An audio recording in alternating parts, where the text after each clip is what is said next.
Halo Informatics, welcome back to Lab Talks with Hima IF bersama Tia dan Shiva.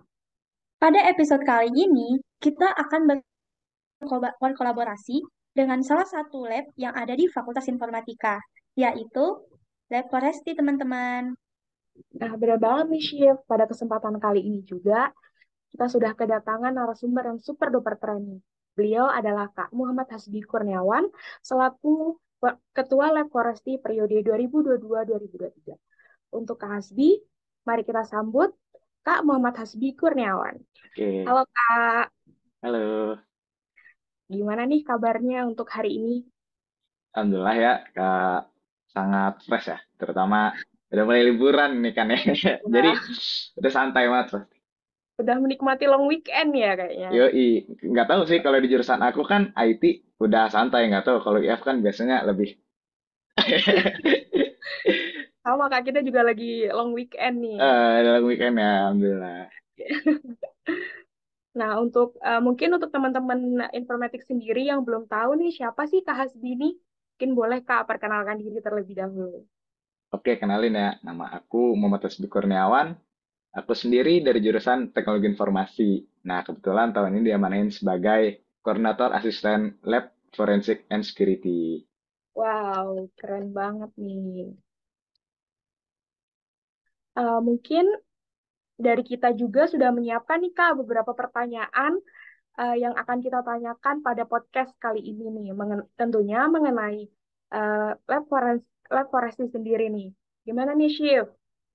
Nah, iya betul banget Kak Tia. Jadi selain kita mengumpulkan pertanyaan dari kita sendiri, kita juga udah buka kemarin nih open Q&A buat teman-teman IF yang mau bertanya nih apa aja yang bisa kita lakukan dalam lab forestry.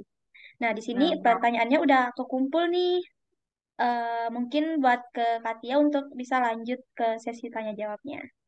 oke.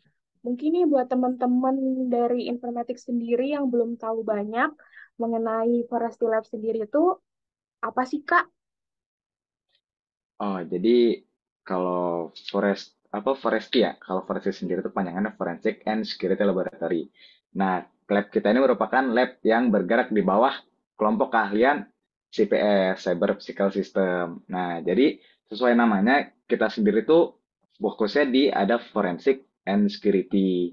Nah, untuk forensik sendiri tuh kita ada terkait inilah forensik digital dan sebagainya. Dan untuk security sendiri, kita untuk dari yang pembina kita sendiri sih, Bu Vera itu aware-nya di security permasalahan network ya, networking security, IoT, seperti itu. Yang lagi hot-hot topik sekarang lah, seperti Nah, itu. berarti lebih ke keamanan gitu ya, Kak? Yes, security, apa istilahnya itu? Keamanan siber, ya kan? Cyber security.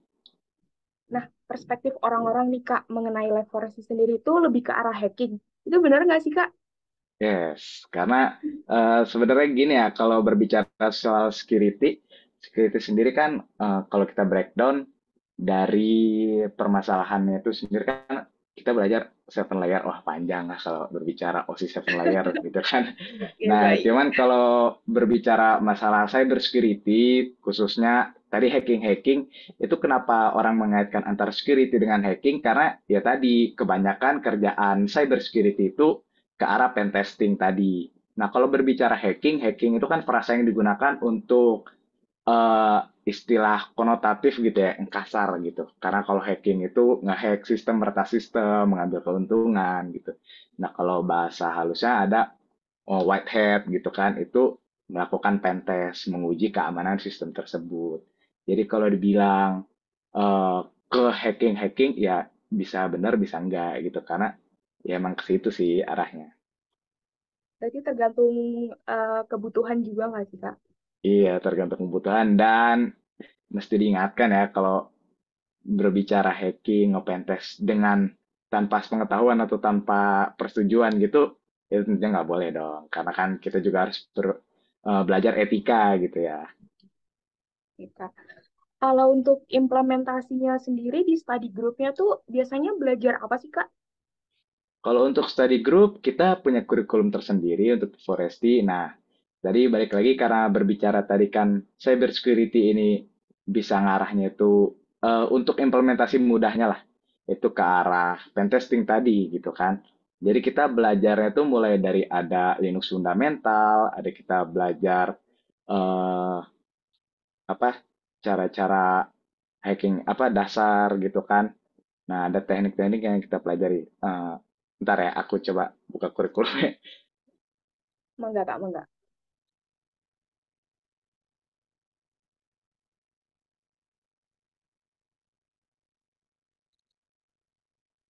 Nah, kalau dari kurikulum kita sendiri, kita menyiapkan ada 11 week untuk study groupnya. Nah, jadi yang kita pelajari itu pertama ada Linux fundamental, ada programming language, yaitu kita belajar Python di situ. Lalu kita belajar tentang network security, web hacking fundamental, lalu kita belajar juga forensik digital gitu. Dan kita belajar CTF. Itu kalau cakupan materi kita di Foresti. Oh, baik Kak. Kalau untuk di Forestnya sendiri nih Kak, kalau mau join study groupnya tuh gimana sih Kak? Step by stepnya? Untuk join study group, nah kalau untuk Foresti sendiri kita biasa membuka open recruitment itu di setiap semester genap. Nah, jadi setiap semester kita bergerak pembukaan open recruitment itu satu pintu konsepnya. Jadi di open recruitment itu pertama kalian wajib ikut study group tentunya. Setelah lolos seleksi study group, kan kalau tahun-tahun sebelumnya nih, Foresti ini kan sedikit ya, cukup sedikit yang daftar. Dan di baru tahun ini alhamdulillah sangat-sangat banyak sih bisa dibilang peminatnya. Jadi kita berencana untuk membuat ada sistem keanggotaan seperti itu. Nah, jadi setelah kalian lolos dari study group, kalian akan dinyatakan sebagai anggota Foresti tadi. Kayak gitu. Ya, nanti baru selanjutnya pengen jadi assistant lab atau ikut benefit-benefit seperti research yang lainnya di situ setelah jadi anggota. Itu. Kalau untuk jumlah anggotanya sendiri nih berapa nih Kak untuk Forest Lab sendiri? Kalau untuk jumlah anggota ASLab-nya, tahun ini tuh ada 14 orang. Nah, kalau ini terhitung sama internnya itu pendaftar ada 70 orang. Wah, lumayan ya. Iya, Terus alhamdulillah. kalau ya Kak, terus kalau untuk research grupnya sendiri nih Kak, biasanya ngapain sih Kak? Oke, nah kalau research group sendiri ya seperti research pada umumnya kita melakukan penelitian yang outputnya itu ke paper. Kita lebih ke paper sih terutama karena dari pembina kita sendiri mengarahkannya ke situ. Eh, karena apa ya kan bisa paper bisa jurnal gitu kan. Kalau paper sendiri itu merupakan output penelitian yang akan diterbitkan nanti ke conference seperti itu. Nah, kalau jurnal itu nanti diterbitkan ke buku gitu ya, kayak jurnal penelitian lah seperti itu. Nah, jadi gimana tadi risetnya? Berarti kalau untuk topik-topik yang ada di research grupnya sendiri tuh bisa dijadikan untuk topik TA nanti gitu ya Kak? Yes, benar banget bisa dijadikan topik TA tadi karena ya kita juga kan dari sini kita meneliti terutama pengen ya ditawarin kan karena kita ada beberapa opsi pilihan researchnya jadi kita tawarin untuk aslab dan anggota gitu nanti pengen ngambil topik mana nah nanti dari situ diharapkan bisa untuk lanjut lagi ke TA gitu karena kan eh, benefit yang dicari salah satunya ketika masuk lab tuh kan pengen research untuk mempermudah TA gitu kan nah cuman perlu diketahui juga kalau misalnya kalian pengen research, nah researchnya itu kan kita dikenal kalau di FIF tuh ada setelah kita nerbitin paper atau jurnal itu bisa konversi. Jadi kita nggak perlu sidang TA gitu kan pengennya kayak gitu. Nah itu perlu diketahuin kalau pengen kayak gitu, kalian researchnya harus satu orang sendiri sebagai penulis utama dan satu lagi mungkin pembina seperti itu. Kalau misalnya berdua, bertiga, setahu aku sih itu nggak bisa dikonversi seperti itu. Kalau untuk topik-topik yang ada di research grupnya itu ada apa aja sih Kak? Kalau di Untuk untuk topik forest yang sendiri? ada di research group, nah kalau yang sedang kita garap sekarang nih, yang sedang kita garap itu di cyber security-nya itu ada pembahasan terkait network security dan network security-nya tuh di IDS. Jadi IDS ini Intrusion Detection System. Jadi merupakan topik eh, IDS itu kan ini ya, kayak misalnya ada serangan. Nah, nanti dari sistem IDS itu kita mengetahui kalau misalnya ada percobaan untuk penyerangan seperti itu. Nah, jadi di situ apa namanya ranah research kita dan satu lagi tuh ada research di IoT. Nah, kalau kan IoT security ini cukup ini juga ya, apa inilah sangat krusial ya, karena di akhir-akhir ini kan seperti barang-barang IoT itu udah sangat lumrah gitu kan. Jadi kan perlu yang di sisi security yang sedangkan security-nya tuh kurang di situ. Nah, yang satu lagi juga sedang digarap itu security di ranah human-nya gitu loh. Dan yang aku sendiri lagi garap sekarang itu yang tadi di ranah human-nya. Jadi kalau misalnya berbicara layer-nya itu di layer application seperti itu. Jadi yang berhubungan langsung dengan manusianya kan yang namanya kan kita sering kenal sih topik-topik webinar kayak cyber awareness seperti itu privacy. Nah, itu yang sedang aku garap gitu di research-nya. Jadi ke ranah data privacy seperti itu. Dan satu lagi juga sebenarnya ada tawaran dari forensik digital. Cuman yang untuk tahun ini ya, karena kan tahun ini dari anggotanya sendiri cuma 14 sorry, itu belum ada sih yang berminat di forensik digital. Nah, kalau misalnya nih tahun depan gitu, kalian pengen ada yang join Foresti, nah itu sangat ditunggu banget tuh, terutama di forensik digital tadi itu kan ini juga yang sangat jadi topik pembicaraan yang hangat ya forensik digital kan ya. Forensik digital sendiri merupakan jembatan antar law dengan IT tadi itu. Jadi melalui forensik tersebut cara-cara kita gimana cara mengolah apa namanya data-data digital tadi agar bisa sah di ranah hukum seperti itu. Nah, mungkin untuk teman-teman informatik sendiri nih, mungkin yang tertarik bisa banget nih Kak ya, join ya berarti ya. Bisa amat teman-teman. Oke, berarti untuk open recruitment dari research groupnya sendiri itu harus join study groupnya dulu ya Kak? Iya, sayangnya seperti itu. Cuman itu Eh, juga benefit sih, karena menurut aku kalau di Forest sendiri karena emang udah tahun ke tahun seperti itu ya, jadi kita menjaga kebiasaan dan ya turun temurun lah. Kalau misalnya nih Kak pengen join di research groupnya, berarti harus join di study groupnya berapa lama dulu nih Kak? Untuk study group tadi itu 11 minggu, berarti kurang lebih 2 bulan Oh, perjalanan. berarti setelah dari study groupnya ada open recruitment lagi gitu untuk eh, research group atau langsung join aja Kak? Itu benefit sebagai anggota sih sebenarnya. Karena kan Oh, ketika jadi anggota, jadi begini, kalau untuk Forestry sendiri itu kan kita lab yang di fokus kita itu di research ya tentunya karena kan lab-lab di informatika selain IF lab itu untuk research gitu kan. Nah, fokus kita tuh juga selain untuk research ada kompetisi. Nah, jadi kalau kita tuh sendiri fokus ke kompetisi namanya CTF, Capture the Flag. Nah, jadi selain kita dari benefitnya itu bisa saling sharing lah untuk belajar di CTF tadi, jadi juga ada benefitnya itu ikut research tadi gitulah. Jadi setelah jadi anggota itu bisa ada ikut research tadi seperti itu. oke. Kalau untuk competitionnya sendiri nih Kak, itu tuh per tahun atau hanya event tertentu Kak? Kalau untuk per tahunnya tuh, kalau untuk dulu-dulu ya, sempat Ya. vakum juga kemarin ini, ada kita biasanya menyelenggarakan lomba CTF Telkom seperti itu. Nah, cuman karena tahun belakangan ini kan ada COVID ya, jadi kayak masih vakum lah kemarin. Cuman kita berusaha untuk di tahun ini pengurusan sekarang diadakan lagi untuk lombanya tersebut. Nah, untuk tadi internnya juga itu kita sih mewajibkan untuk mengikuti lomba yang tadi. Karena kan sebagai fokus lab kita juga ke arah kompetisi tadi. Jadi at least walaupun emang dia nggak minat ya ke situ, tapi experience-nya dapat seperti itu. Oke.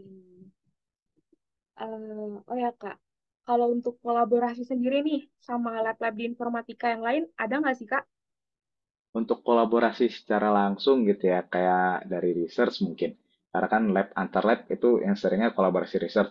Nah, untuk tahun sekarang sih belum ada, karena kita juga lagi membenahi lagi lah untuk internalnya termasuk tadi research tersebut. Karena kan ya sempat gonjang-ganjing lah masalah COVID kemarin ini kan agak sulit. Nah, jadi untuk kolaborasi langsung sih belum pernah sejauh ini. Nah, cuman kalau untuk tawaran masuk, kita dari fakultas lain yang bergeraknya di bidang security juga ada yang menawari kayak jika ingin nanti kalau ada topik nih, boleh dong ya kita kolaborasi bareng seperti itu. Oke, Kak. Terus kalau untuk di Live Forest sendiri nih, Kak, event terbesar yang diselenggarakan dalam satu kepengurusan tuh biasanya apa sih, Kak? Event terbesar ya. Kalau event terbesar itu eh, kebetulan di tahun ini yang sekarang lagi berjalan juga, kita tuh sedang ada hacker class. Jadi hacker class ini kita belajar untuk jadi kiat-kiat hacker tadi. Nah, di sini kita mencoba belajarnya tuh melalui CTF tadi. Nah, karena dari CTF tersebut itu CTF tuh kalau misalnya kalian yang belum tahu gitu, penonton di rumah juga, eh, lomba CTF itu merupakan di mana kita melalui kiat-kiat cyber security gitu, melalui apa namanya, ada tema-temanya juga lah gitu. Kita menemukan flag di dalam soal yang tersembunyi tadi itu. Jadi kayak disembunyiin flag, nah kita kayak mencoba ngepentes lah gitu si soalnya ini, gimana kita dapetin flagnya tadi. Nah, jadi event terbesar itu salah satunya ya tadi hacker class kita belajar. Nah, lalu juga kalau dulu-dulu itu kayak yang akan diselenggarakan juga insya Allah itu ada lomba CTF tadi itu. Nah, itu lumayan besar karena kan kita juga nyakupnya satu Telkom seperti itu kan. Nah, lalu juga kalau dulu-dulu itu kita sering menyelenggarakan webinar yang kayak waktu zaman aku intern juga, aku yang megang waktu itu sebagai ketua webinarnya gitu. Jadi internnya ada ditugaskan untuk membuat suatu webinar gitu sebagai bentuk ini juga lah kayak apa, ada impact-nya kita juga kan, kita diharapkan sebagai mahasiswa ini selalu punya impact, agent of change dan sebagainya gitu kan ya. Nah, tentunya kita juga membuat suatu kegiatan yang bisa berimpact besar lah seperti itu. Oke, Kak. Terus mungkin kalau misalnya nih teman-teman tertarik gitu menjadi Kordas atau Aslab dari Lab Forest sendiri, itu gimana sih Kak persyaratannya dan apakah ada open recruitment khusus Nah, untuk Aslab dan Kordasnya gitu Kak? alright, baik. Nah, kalau misalnya untuk jadi aslab sendiri, ya tadi karena kita kan baik lagi sistemnya untuk forest sendiri satu pintu. Jadi harus mulai dari tahap seleksi study group, lalu kalian masuk sebagai anggota. Nah, nanti kita ada istilahnya itu close recruitment aja sih untuk yang kita-kita aja lah yang bisa daftar sebagai pengurus tadi. Nah, jadi ini juga kan karena konsep baru, karena sebelumnya tadi aku sebutin kalau forest itu sedikit eksklusif lah, karena bukan eksklusif, lebih jarang kali ya. Jatuhnya jarang yang daftar, sih sedikit yang daftar. Nah, karena mulai baru tahun ini rame gitu kan, jadi konsep yang kita harap juga, ya nanti ada course recruitment seperti itu. Kalau misalnya kriterianya seperti apa sih, kalau aku sih secara pribadi dan mungkin nanti yang nantinya mungkin bakal di-share juga gitulah. Nah, kalau dari aku sendiri sih untuk Kordas ya, tentunya pengen yang bisa fokus lah ke lab, ngembangin labnya nantinya gitu supaya eh, yang sudah kita kembangkan sejauh ini yang sudah dibikin itu bisa terus dijaga dan bahkan dikembangkan lebih lagi gitu. Nah, kalau dari aku sendiri sih pengen Kordas yang ya tadi itu kayak kalau bisa jangan megang jabatan di tempat lain juga. Itu untuk Kordas. Nah, kalau untuk jadi aslep sendiri tuh ya yang punya ini aja ya, hampir sama juga. Cuman lebih ke yang pengen punya inilah apa namanya? Niatan serius seperti itu. Karena kan nantinya untuk jadi asisten lab sendiri itu bukan suatu hal yang mudah juga ya, karena seperti di tahun ini aja kita cukup banyak yang emang harus dihandle gitu segala macam kan, karena ya tadi itu suatu lab itu kan nggak bisa dianggap sebagai cuma-cuma lah gitu loh. Nah, dengan kita melalui lab ini banyak yang bisa kita dapatkan gitu, khususnya kan lab ini sebagai modal pembelajaran kita juga lah gitu loh gitu. Hmm. Kalau untuk lokasinya sendiri nih, mungkin buat teman-teman dari informatics yang belum tahu lokasi dari Lab Forest sendiri itu di mana Kak? Boleh Nah, di kalau yuk. kalau untuk lab forest sendiri itu ada di ruangan 0615 di TULT tentunya. Seperti Oke. kebanyakan lab pada umumnya kan di lantai 6 di TWLT. Nah, kita di 0615. Shift gimana nih Shift? Keren banget gak sih podcast kita kali ini dengan insightful yang luar biasa. Keren banget, Kak. Semoga podcast ini Siap, siap, juga siap. Semoga podcast ini juga nantinya bisa menjawab pertanyaan-pertanyaan dari teman-teman informatik semua. Dan kami sangat mengucapkan terima kasih untuk Kak Muhammad Hasbi selaku Ketua dari Oke, Foresti makasih Lab banyak juga. yang sudah meluangkan waktunya di Lab Talks kali ini. See you in the next episode in Lab Talks with Hima IF bersama aku, Ia, dan Aku Shiva, kita pamit undur diri. bye-bye.